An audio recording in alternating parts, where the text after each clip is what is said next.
All right, to talk about this and the rest of the day's top stories, let's bring in the Australian's chief political correspondent, Geoff Chambers.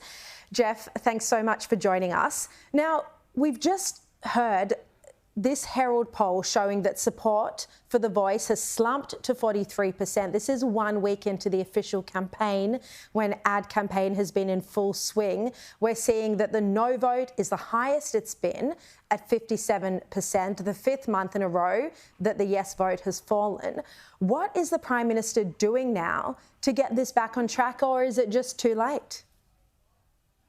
Well, I think a lot of the Prime Minister's colleagues are deeply concerned that this is already lost and that it has been lost for some time. And I noticed in your editorial you mentioning his election victory speech where he announced, to the surprise of not only the Yes campaigners but also some of his colleagues, that they would be embarking on implementing the Uluru Statement from the Heart in full, and that they'd have a referendum this term. But as we've gone through these steps, I mean, there's probably an argument that if you had a constitutional convention, similar to what we had with the 99 Republic debate, that you would have had an exchange of ideas and maybe there was some meeting in the middle ground. But Anthony Albanese has sort of wanted it his way and his path the whole time. And there just seems to be an inability to be flexible or to shift messaging. So with the Republic, that obviously went down, and the polls started off similar to The Voice, very high, and then the issue became about the model.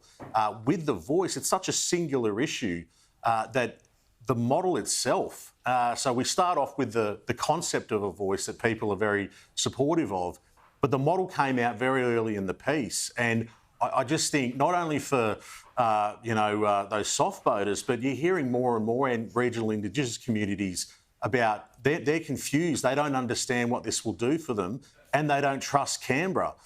So you hear from the Yes campaign this 80% figure, blanket figure that we've heard for months.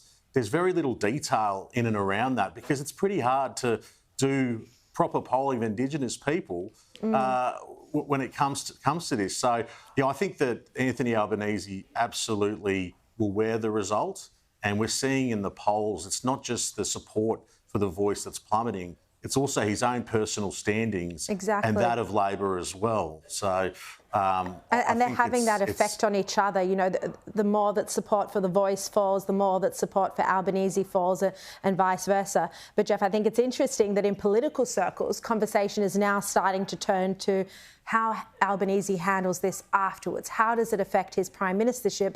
And even you hear some people say, well, where does he go from? You know, does it wound him severely? How does he recover from that?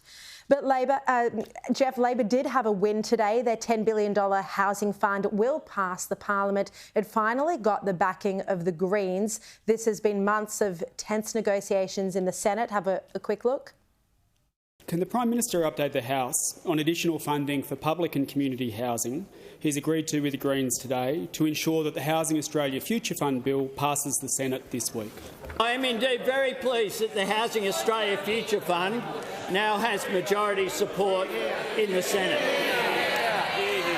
With the Australian Labor Party, the Australian Greens and all the crossbenchers from the Jackie Lambie Party as well as Senator Pocock all declaring their support, like crossbenchers did, for social and community housing to be built in this country. So, Geoff, what deal was done here to make the Greens finally come to the table on this housing policy? Well, there was a $2 billion social accelerator housing fund. Not sure what that actually really will do, but that was announced just after the budget. Wasn't announced in the budget, but consolidated revenue, they put that out the door. The Greens wouldn't come to the table. They were demanding another $2.5 billion, $1 billion of that for a national rent freeze. They haven't got what they wanted, and they're now supporting a half Housing Australia Future Fund that they think is fundamentally flawed and won't do what the government says it will do. So I think this is another example of the Greens folding. It's happened a lot, but they've won so much political mileage on the left here, and this is what they're playing brutal politics, picking off the left of Labor and supporting ultimately a fund that they don't think is going to function the way they think it should. Yeah.